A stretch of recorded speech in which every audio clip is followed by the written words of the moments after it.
All right, YouTube, how you doing? Welcome back to the channel. It is Friday. Happy Friday to everyone out there. April 11th. We have a full MLB slate to dive into in today's video. Like we always do, I'm going to dive into each and every one of these games. I'm going to give you my prediction on the side. I'll give you my prediction on the total. We'll talk about any other plays like player props that we like within the game as well. But as always, guys, keep an eye down on the pinned comment of this video. That'll take you to all of my final plays, so I'm actually rolling myself. If that does interest you, it's absolutely free down in the pinned comment. All right, YouTube, how you doing? Welcome back to the channel. I tell you guys I'm a dummy all the time. They don't suck. They've just been sucking. Get them down to -3 for more juice than Jose Canseco in his prime. Tell me you're new without telling me you're new. So don't go jumping down my throat in the comments, right? If you want to fade me, or if you do want to ride me, this still leaves a bad taste in my mouth, right? And remember, more chins, more wins. Yesterday, I guess we were waiting for one of these days. I'll drop the womp womp because we had some bad reads there. Mainly those first two, Joe Adell and the Angels-Rays first 5. Obviously, that's the same game. Joe Adell hit like 16 home runs, so we had his under hits, runs, and RBIs. By doing so, they scored a crap load of runs as well. The Phillies team total, we even admitted, was kind of a risk with the weather and whatnot. They only scored 2 runs. Anthony Santander, okay, that was a good look. Let's clap it up. Good for you, Ev. But it was a -155 cash. And then Byron Buxton did not play. But yeah, we've been red hot to start the year. We were waiting for a day where it's like, yikes worthy. You know what I mean? So ultimately, yeah, that was a tough one. We can admit it. Bad night yesterday, but maybe we bounce back today. It's always a maybe in this industry, I guess. Like I said, we do have a full slate to dive into. Make sure you guys hit that like button, hit that subscribe button as well. Let's get rocking. We got Cleveland taking on Kansas City. So we got Tanner Bybee on the mound for Cleveland going up against Chris Bubic. Both guys, well, actually, let's start with Bubic. He's looked really, really good to start the season. Now, that was against Milwaukee and Baltimore. 2 decent offenses, right? Like, we don't know exactly what Milwaukee's going to be, but Baltimore, I think, is going to be a good offense. He went 6 innings pitched against Milwaukee, 0 earned. Then 6 2/3, 0 earned against Baltimore. Now he's going up against a Cleveland team who I don't really believe in that offense. On the flip side, you have Cleveland pitching Tanner Bybee, and we already saw, this matchup between them this season. So Tanner Bybee pitching against Cleveland, 5 2/3, 0 earned runs, just 2 hits, right? So that was obviously a very good game from him. Unfortunately, he did go out there and start against the Angels in his next start. Maybe we're just learning this Angels offense is better than we thought. But 4 innings pitched, 8 hits, 7 earned runs, 4 home runs let up. That's tough, right? So Tanner Bybee, who I would say is a good pitcher, definitely struggled against that squad. Now, we have the benefit of the doubt towards him, I guess, because he already pitched against the Kansas City team and looked good. Bubic's looking very good as well. I would say that this is a spot in which I would honestly consider taking a peek at an under right off the bat, because both pitchers, I do believe in Bybee, and I think Bubic is good. He's a lefty, which this Cleveland team against lefties, not all that great so far to start the season. They're a little bit better than righties, but I would just say that offense isn't good overall. So I'm going to lean towards the under, maybe a first 5 under, but kind of want to trust the bullpens as well going full game. But if we can get a good number at like 4.5 and not pay too much in the first 5, that would probably be my move. If I had to pick a side, I think that Kansas City's offense eventually will come into play here and be the better offense. So right now you can get them for plus money. Give me Kansas City as well as the under, and then no player props in this one. Next up, we have Cincinnati taking on Pittsburgh. I want to start with 2 player props in this spot. We got Brady Singer on the mound, by the way, for Kansas City, going up against Bailey Falter for Pittsburgh. So the player props that I do like, even though Falter has kind of struggled, are 2 Reds under in terms of their hits, runs, and RBIs. Both of these guys we've cashed so far this season in terms of the unders, but actually not hits, runs, and RBIs. One of them is a bases prop. But Christian Encarnacion Strand here, under 1.5 hits, runs, and RBIs for -110 odds. I think really has some decent value here today. In terms of what we'll get, in fact, let's jump into the Outlier screen. I can just show you this better than I can tell you. Guys, Outlier, my favorite research tool in terms of player props. That's how I'm finding all of these unders, bangers, and all that, guys. That link will be down in the pinned comment and the description. You get 7 days free just by signing up with that link. It's that simple. But Christian Encarnacion Strand under 1.5 hits, runs, and RBIs. So this is what we're liking here now. Yes, okay, he has 2 hits and 1 home run off of Bailey Falter. That's not all that great. But if we look at this from a lefty-righty split, Bailey Falter being a lefty, Christian Encarnacion-Strand here against lefties, batting average just a year ago, 167, WRC plus in the single digits. Bailey Falter against right-handed batters. Would you look at that? His batting average against and his ERA and WOBA all look pretty good. But this is the big thing that I'm looking at. He's going to go fastball, slider, curve. All 3 of those pitches, yeah, the sinker is where he comes in, but those 3 first pitches that he throws, all Encarnacion-Strand struggles against. Now, yes, it wouldn't look like that with the 1,000 batting average against and 1 home run off of, in 2 plate appearances. I understand that. And we're at Great American Ballpark. I do understand that as well. But for a guy that hasn't started the season all that phenomenally, you could see it here. I don't really mind it now. He hit the under in 66% of the game last year. At home, 79% of games. So, yeah. CES here, under 1.5 hits, runs, and RBIs. The next one's going to be Spencer Steer, under 1.5 bases.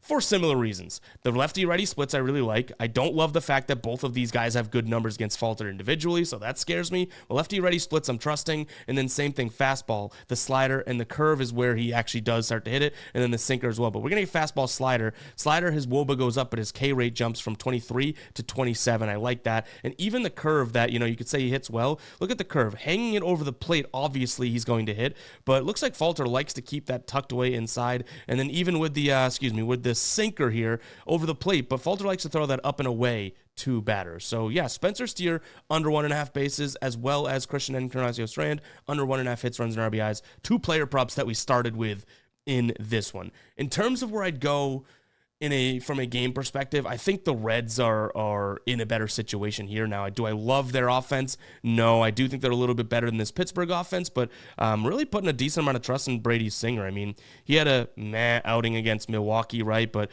he shoved against Texas, and I do think that this guy is going to be pretty good this season.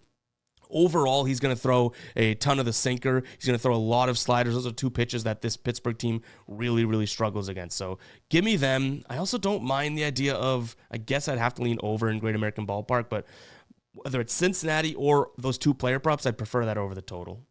Tampa Bay taking on Atlanta. So this is an interesting one because Taj Bradley's on the bump for Tampa Bay, who is like a Jekyll and Hyde in terms of pitching at home and pitching on the road, right? And it's even kind of shown that so far this season.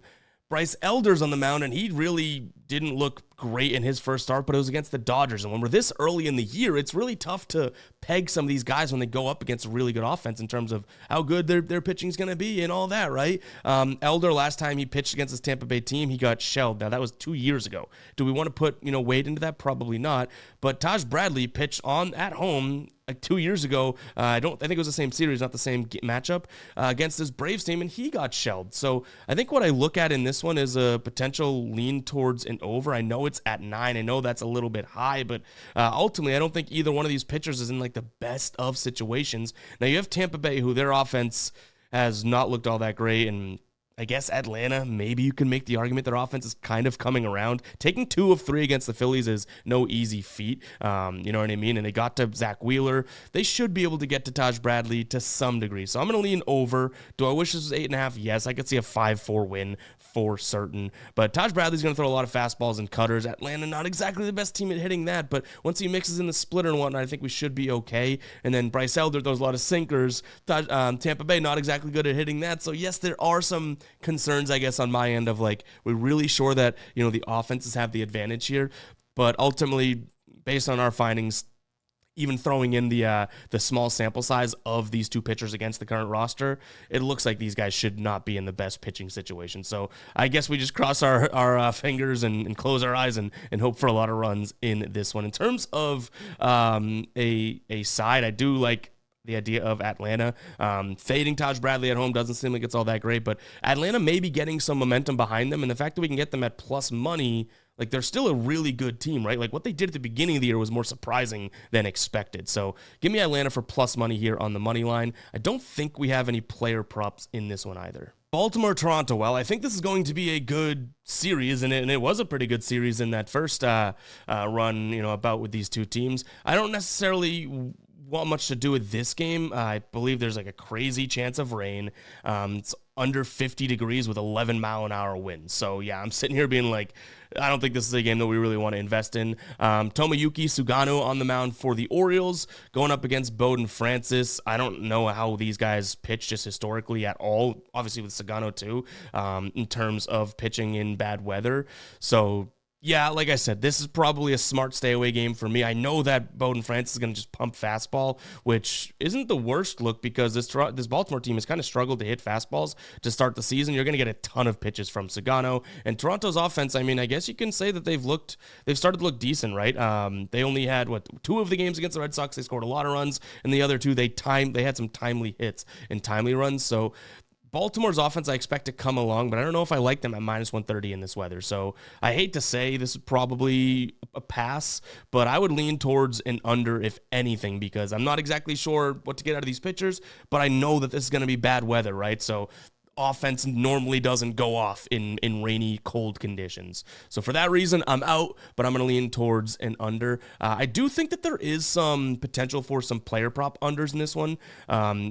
Pretty much anyone you want to look at in a sense. Ernie Clement being one that definitely jumps out to me. We've cashed on him multiple times this year. I don't know if we have the biggest of sample size in terms of Sugano against him and that type of thing, but we know that he hasn't been hitting all that well. And then one, if you do want to get some decent value, maybe take a peek at Gunnar Henderson, who is still off to a rough start this season, but he doesn't hit the fastball all that well, and you can get under 1.5 bases for a decent price tag on him right now. So I think that might be something that we consider as well. But like I keep telling you guys, at some point Gunnar is going to most likely come out here and just get going, right? Like it just makes sense as to why he would do that. Like he's a really good player. So under 1.5 bases could be a look. Under 1.5 hits, runs, and RBIs, whatever you want. But at some point that does have me shaking in my boots, if I'm being completely honest. But again, this is kind of a weird one with the weather.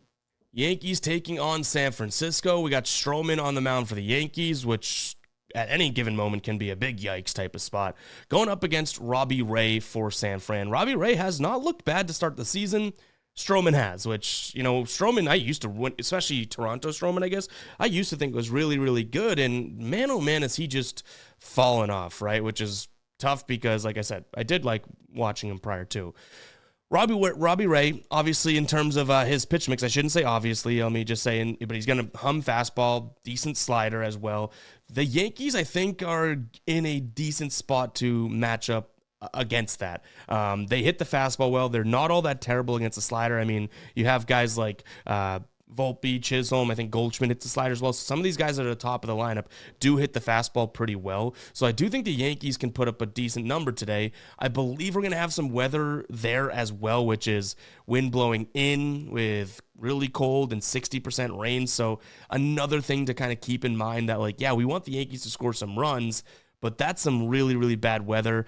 San Francisco, I'm not going to call them like a California-esque team because the weather can get dicey out there, but traveling to the East Coast, bad weather. I think the Yankees also have the advantage in that spot. So is it based on Stroman? Hell no. But I would probably go Yankees either first 5 or full game and hope that they can put up, 4 runs or so. I'm just not going to touch their team total because of the fact, that that's such bad weather. Miami, Washington. Not exactly my ideal, matchup and series. I don't think we're going to be all that excited for this one, any of the games. Washington kind of proving to be a decent offense, though, right? That series against the Dodgers, they looked phenomenal. And even their one loss, which was it 2 days ago, right? They lost 6-5. They still put up 5 runs. You score 5 runs, there's a good chance you win an MLB game. They just so happen to be going up against an angry Dodgers team, right? Now, Miami, they took they dropped 2 of 3 against the Mets, but they scored 5+ runs in 2 of those games as well. They're 6-6 to start the year. They're 4-3 at home. In terms of pitching, they have Cal Quantrill on the mound, who looked really bad in his first start, and then he went up against Atlanta in 5 innings pitched, 4 hits, 0 earned runs, 0 walks, 0 home runs, 4 Ks, 13 pitches per inning. Mitchell Parker, off to a pretty good start of the season. Now, if you threw in the fact that, actually, we can just say this as it is. I was going to say that they were at home and that matters, but Philadelphia and Arizona, the 2 teams that he's gone up against, 12 and a third pitched, 9 hits, just 1 earned run, 7 Ks, 6 walks. That is a issue here. 0 home runs. So he's been pitching really, really well. Obviously, the walks could be kind of an issue, but it's not like Miami walks all that much. So I'm going to trust Mitchell Parker in that offense. I think that they might just be a little teeny weeny tiny bit more of a consistent team here in this spot. So I don't mind them, but I think that you could make the argument for Miami today. Now, we want to confirm the pitcher. I think Cal Quantrill is potentially not pitching. I've seen Cabrera and his name out there, so we want to confirm the pitcher, but I think either way you're getting Mitchell Parker, who's kind of on right now. Mitchell Parker, who is a lefty against lefty hitters. There's not many. I guess that's fair, actually. If you want to make, now that I say this out loud, you want to make a case for Miami and getting plus money. One, I would want like plus 110, plus 120. You're not getting that. But two, they don't hit the fastball, okay, fine, but they hit lefties better so far this season, small sample size, and they don't have many lefties in their lineup, which is what Mitchell Parker shoves against. So if you like Miami, maybe those are your cases to be made. But give me Washington. I think they have the better offense. I like them here on the money line. You get that at minus 115. Seems easy enough. In terms of the total, I'm going to lean towards Washington team total over. Maybe that's a look. All right, what color are your socks? We got the White Sox taking on the Red Sox. Red Sox really with good win yesterday, right, in extra innings. We'll take that as a Red Sox fan, like to see it. But realistically, a disappointing series against Toronto. The pitching didn't look great. They lose 3 of the first 3 games and win the last one in extras. The White Sox have lost 8 straight games now and 9 of their last 10, which is somewhat to be expected. I think that we're getting, and this is coming from slightly biased Red Sox fan, right? I think we're getting kind of spit in the face here with minus 150. I know that Newcomb's on the mound, and Newcomb is not a very good pitcher. I can say that with all confidence, but he didn't look terrible in his last start. I don't love him, but he's going up against Davis Martin, who just got shelled by Detroit. Now, Detroit's proven to be a decent offense. I understand that as well, but to me, if this is going to be a spot in which neither pitcher is all that great, only one of these offenses I'd be looking to trust. Do you know what I mean? And that would be the Red Sox, not the White Sox. So I'm going to lean towards the Red Sox, maybe an over here as well. My concern is that it's going to be really cold, but both of these teams can play in the cold. Do you know what I mean? But maybe a Red Sox team total over is probably a little bit more of like a good look, just because now we don't have to worry about the idea of them winning. You know, what if Newcomb just goes out there and just stinks out loud, which we did see in that start against, was it Baltimore, that he just looked absolutely terrible. So maybe a pivot to the Red Sox team total over if we can get a good number there. And then I don't have any player props that I'm liking in this one, but that's how I'd probably play the side in total. All right, Houston taking on the Angels. This is kind of a tough one, which surprisingly you have to say that, but this Angels offense seems to be fairly legit, which I don't think that I envisioned happening. And yes, it's kind of early in the year. Maybe they're not. But for now, I mean, the sample size that we have, you know, this offense looks pretty good. They're averaging nearly 6 runs per game, whereas Houston's kind of struggling to get runs across the plate. They've started to look better. I do understand that. But to me, you know, you have Kikanowicz on the mound. He hasn't looked all that terrible. Going up against Ronald Blanco, who hasn't looked all that great. I don't really think that I end up rolling with this myself, but I think that this is enough sort of just cause to say at plus 135, LA is probably the side here. I definitely have enough reasoning and rationale in my brain now and data to be like, I don't want to pay minus 150 for the Astros. So it's not like I would get to that side whatsoever.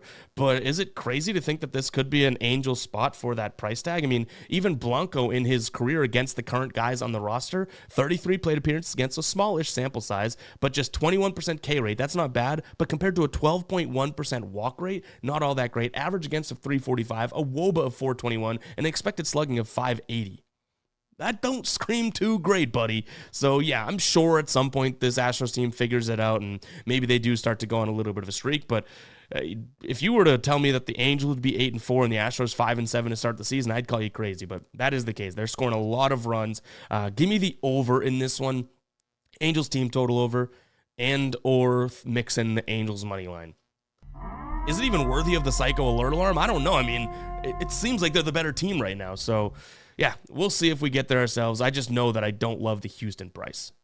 Minnesota taking on Detroit. Right now, you can still get Detroit for a decent price if you do like it. That's the side that we're looking at. I'm going to look at Detroit on the money line plus 100. Now, we have almost been ragging on Detroit's offense all season long, saying, I think it's a little empty. I don't necessarily think they're that good. Blah, blah, blah, blah, blah.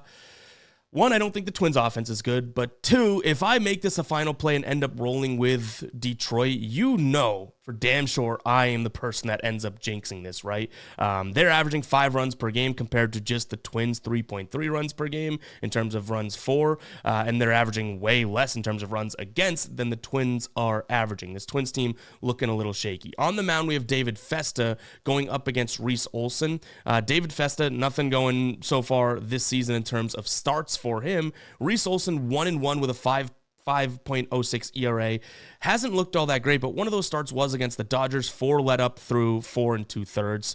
I like Reese Olson. I like his stuff. I think that this could be a decent spot for him if he's going to throw a ton of sliders. Minnesota does hit the slider well, but he also goes with a sinker, fastball, and changeup. If he sticks to those pitches, we should be pretty golden, and this is a Detroit team that is quite literally at or near the top of the league in terms of hitting righties so far to start the season. So go get your runs. Give me Detroit on the money line. We do have 2 decent bullpens here. Detroit, everyone should be good to go. Minnesota did pitch a few guys yesterday, but everyone should be good to go. So if you like first 5 and you just want to trust Reese Olson, sure, I don't necessarily mind that. He has some decent numbers against this current Twins roster. David Festa, not so much, but it's a much smaller sample size. I just don't want to be the jinx here, and I might be the jinx. But give me Detroit on the money line. You can still get a plus number. I think it's plus 105, or by the time you're watching this, maybe even. Maybe by the time we lock in, it'll be even, but still don't necessarily mind that. In terms of what we have from a total perspective here, I don't necessarily think the Twins are going to score a decent amount of runs, so maybe a Twins team total under, but at this point, I'm like all over, the Detroit side, and I've been like a Detroit naysayer this season, so hopefully we picked a good time to jump on the wagon. You know what I mean? They're coming off a winning series against the Yankees, that type of stuff. All right, St. Louis taking on Philadelphia. Philly coming off of that loss yesterday, 4-2, got delayed, late game, all that against Atlanta. They lost that series against Atlanta. St. Louis coming off a losing series against Pittsburgh, though, and their offense looks like it cooled off a little bit, just a little bit. I think this is a spot in which, you do have, obviously, a good St. Louis offense. I admit it, but they're going up against Aaron Nola. Aaron Nola has some really good numbers against this current roster, 89 plate appearances against, average against of just 207, expected batting average against of 215, WOBA of 253, expected WOBA of 249, and then an expected slugging of 291. Palante, 40 plate appearances against this current Phillies team. He's starting for St. Louis, 7.5% K rate, yikes, 5% walk rate, 417 average against, and an expected slugging of 545. So though the Phillies obviously not exactly in the best spot, having to go from Atlanta to St. Louis overnight, not that it's all that crazy, but still they're traveling, right? Whereas St. Louis, had a day off. I think that helps them. But the Phillies should be able to put up some sort of a respectable run game here, right? I think we have like a 60-degree game, no precipitation. Give me the Phillies in this spot. I don't mind the idea of taking another peek at their team total. I mean, we got burned with that yesterday, but you're getting what I would say is the better pitcher, the better offense, even though St. Louis has looked good in this spot for a price that's just minus 125. I like the Phillies. I don't think that the St. Louis team is all that great. I'm not buying what they're selling. So give me the Phillies. Again, on the money line, I don't mind the idea of their team total over either. I just want to see this team kind of click. Now, they're going up against a righty. They've hit righties well this year. They're obviously, even I think dating back to last year, hit lefties a little bit better, but nonetheless, still going to be a spot in which we trust them. I don't love the fact that they had the late delayed game yesterday, but I almost want to say screw it. They're just a better team, and they truly, truly are, right? And in terms of their projected lineup, I believe they have most of their guys good to go. So, yeah, Phillies money line or a team total over there. Arizona taking on Milwaukee. Now, I still maintain the idea that this Arizona team is a good team and they are much better. I've had some, concerns with them. What I will say is we don't know officially who's pitching for this Milwaukee team. I've seen Jose Quintana's name thrown out there, which he is a lefty pitcher, which I don't necessarily love the idea of because Arizona is much better against righties. That being said, they've looked decent in that Baltimore series, right? Now they're back home. I think that they are the better offense. Even though Milwaukee has had some big games, they played in cores, 7-17, and they came right back down to earth and lost yesterday, 7-2, right? Whereas Arizona had the day off. They're now back home. Eduardo Rodriguez on the mound for them. Do I love that? No, I can't lie straight to your face and say that. He went up against Chicago, didn't pitch terribly, didn't pitch great. Went up against Washington, didn't pitch terribly, didn't pitch great. He did have what did he have against Washington? 12 strikeouts through 5 innings. I give him credit there, right? But again, 4 earned through 5 innings. It's like, okay, well, there's some bad that comes with the good. Jose Quintana, again, projected on the mound here, I don't necessarily love. I think Arizona would be the side that I lean towards here, but realistically, only an Arizona team total over. I don't really want to fully get behind Eduardo Rodriguez. It looks like obviously they've been able to manage. They won. I think actually they lost that Washington game, but they beat the Cubs even when he didn't look all that great. So sure, if they give him run support, it could look okay. But I'm probably just considering Arizona team total over 4.5. I think this offense is good. I just don't want to fully back this squad. But again, the thing that might keep me off of the team total is if Quintana does pitch, he is a lefty. That's a little bit of a struggle in terms of Arizona versus lefties versus righties just to start the year. I think that's the type of thing that mellows itself out, but at least to start the year, that is the case, right? One spot that I can think of player prop wise that I think is a decent look, just because this guy stinks at hitting. I mean, the pitch mix and whatnot from Eduardo Rodriguez, maybe not that great, but Vinny Capra, under 1.5 hits, runs, and RBIs, just not a very good hitter. I mean, he started the season hot, and then he went absolutely cold. The guy played in Coors 2 games and didn't get on base once, so maybe him under 1.5 hits, runs, and RBIs being a potential look as well, just because, again, he's just not exactly the best of bats. And then Isaac Collins, also on the Brewers side of things, don't necessarily mind him. He's going to get a ton of fastballs up in the zone. He doesn't hit that off that tremendously, and he is a right-handed batter. Eduardo actually better against the right-handed batters than he is against the left-handed batter. So those are 2 player props that we'd consider in this one, maybe just a little bit of a potential look at there. So keep an eye on the final plays there on the pin comment, because those could be ones that we look at.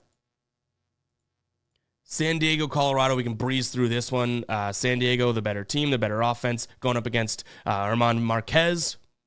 Nick Pivetta on the mound for San Diego, the far better pitcher. No real way that I can get to Colorado, even though they have the big plus number and all that. San Diego would be my look in this one. Even I'm willing to excuse Pivetta's kind of mess start where he kind of got shelled against the Cubs, right? But the way that I would play this one so we could get decent value would be taking a peek at San Diego. Did I say that weird? San Diego. I'd probably take a peek at them on the first 5, looking at them on the run line. You can get minus 0.5 for minus 125 right now. So I think that could be a fair look. I think they're just the better team, like I said. And Marquez, I don't really have too much faith in or trust in. And even if you do, he's going to throw a lot of fastballs. That is a pitch that San Diego hits, and he's pitching from the right side. That is a spot in which San Diego hits really well. Nick Pivetta, this is a very heavy righty lineup for Colorado. Nick Pivetta this season has shoved against righties. So yeah, I don't mind San Diego minus 1.5 if you like that, but I kind of like the idea of them just winning the first 5, getting off to a fast start and kind of keeping that one and coasting with it. So give me them on the first 5 run line minus the 0.5. Total at down at 7. I think that is telling that we don't necessarily expect many runs from Colorado, but I think San Diego can score against Marquez. You know what I mean? He looked really good in that start against the Phillies, but then against the Athletics, he got hit up. So maybe another potential spot to take a peek at here would be San Diego team total over. But do we really need to go both first 5 run line or team total over? Like if they get out and score a lot of runs, I would say the odds are they're going to win the first 5 too, right? So I would go first 5 run line over team total. But it's definitely something that I would consider in terms of their team total. I think that that's something that they can also pull out. Seattle taking on Texas. I immediately look at the Nerfy in this one. You have 2 good pitchers. 2 good pitchers. I will say that. I'll stand by that, at least for the time being, in Miller and DeGrom pitching right now. Have either one of them looked phenomenal this year? Not necessarily. DeGrom had 1 good start, 1 bad start. Seattle's pitcher, Bryce Miller, had 2 mediocre starts. But what I like is the fact that neither one of these offenses, to me, are still really firing on all cylinders. Now, Texas, you're going to sit there and be like, but Ev, they scored 6 runs before, in a bunch, and then even before that, they scored a lot. Sure, but I don't think that that's necessarily telling of this Texas offense long term. And you'll make the same argument for Seattle. They scored 7 and 4 and out of 2 of the 3 against, Houston and all that. Sure, but because I'm not fully bought in on these offenses, and if this is wrong, then obviously we don't have the right play here. If I'm not fully bought in this offense, I expect them to come back down to earth heavy right away to start this game, which is why I like the Nerfy in this spot. Now, you're paying a lot of juice, minus 160. That being said, it is minus 180 on other books. So you can get minus 160 on Caesars or DK. On ESPN, it's minus 190. FanDuel, minus 184. So you got like 20 to 30 cents of value on those other two books. Maybe they're the right ones, and then there's, FanDuel and ESPN are the wrong ones, but from our perspective, taking it seems like it could be a decent look here. And back to the idea of the offense and whatnot, right? Look at the total. If these were two offenses like Texas just went off in their last series, Seattle went off in their last series, we're right back down at 6.5 in a dome. Don't tell me that these offenses are prolific. Now, they might be. I'd never be one to say that, I've never been wrong before, because about half the time we are, right? But 6.5, that bringing that total away down tells me these teams are coming back down to earth. No better way to come back down to earth than doing it right away, getting 6 easy outs.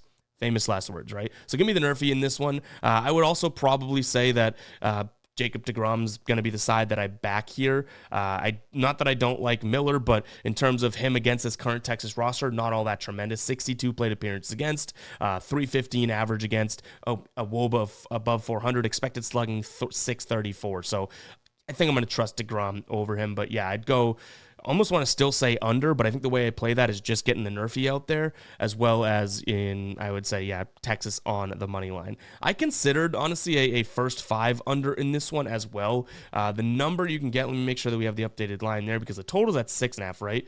But you can go out there and get first 5 under. I want to say it was under 4. Under 4 for minus 145. I don't necessarily hate that either. There is push potential with the 2-2, so you'd be voided.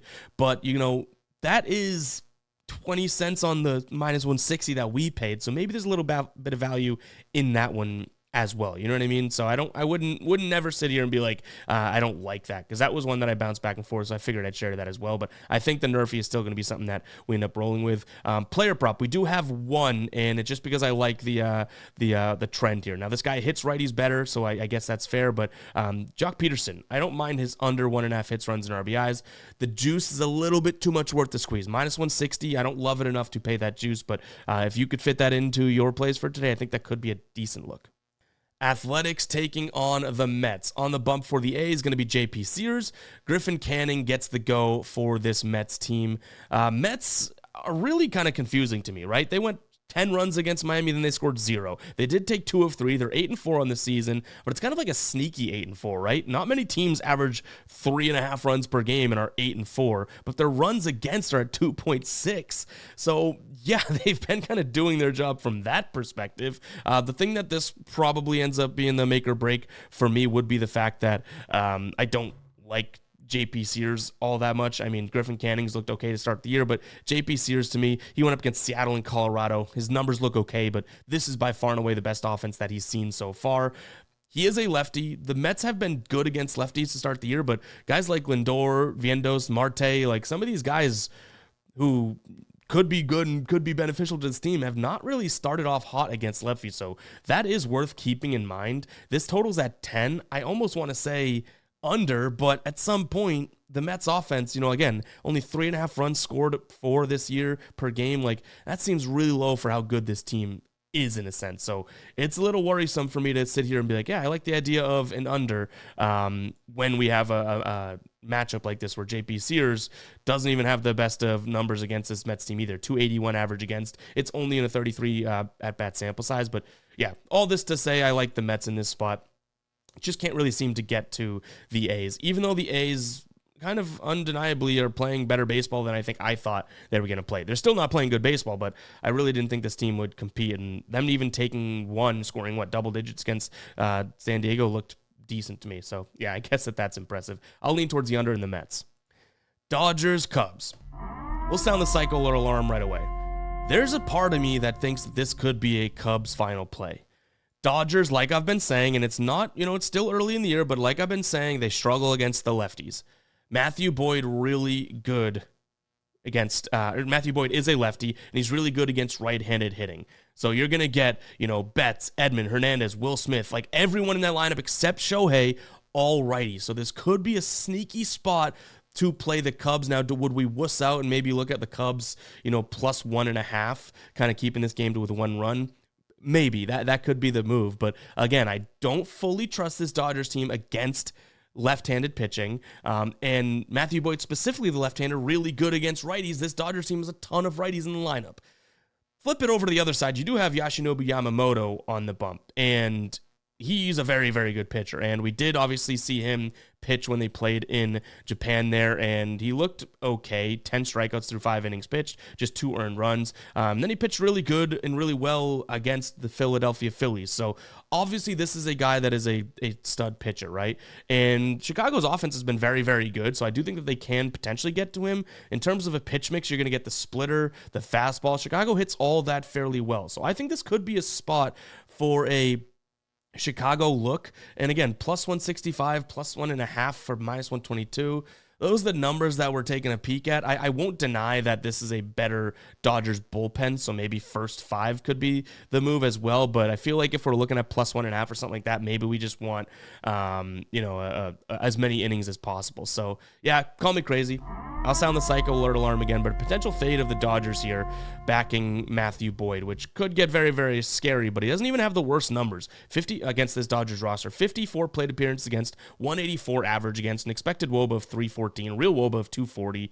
Decent, right? And again, it's all based on the fact that he is a lefty that I'd be looking at this. So potential look at the Cubs in this spot. I don't know how we'd play them or exactly what we'd do, but I think it could be a decent look. If we wanted to just strictly sit here and back Matthew Boyd, right, which I'm not even dead set against, I think you could look at something, under 2.5 earned runs from him, maybe over 4.5 strikeouts, something more player prop driven for him. I don't necessarily know if, you could Shohei Ohtani could blow this guy up himself. He's a lefty. He's hitting lefties well. Matthew Boyd struggles against lefties, that type of thing, right? And all of a sudden, it's like Boyd's rhythm's thrown out. So I don't know how deep I want to go into pumping air into Matthew Boyd's tires, but it's kind of where I'm at as of right now. But guys, it's going to wrap it up for today's show. Hopefully you guys did enjoy. If you made it to the very end of this video, let me know by commenting 36. You made it 36 minutes in. Truly do appreciate it. We're not going to let the bad night yesterday stop us from still rolling. I do think we're going to up to half unit plays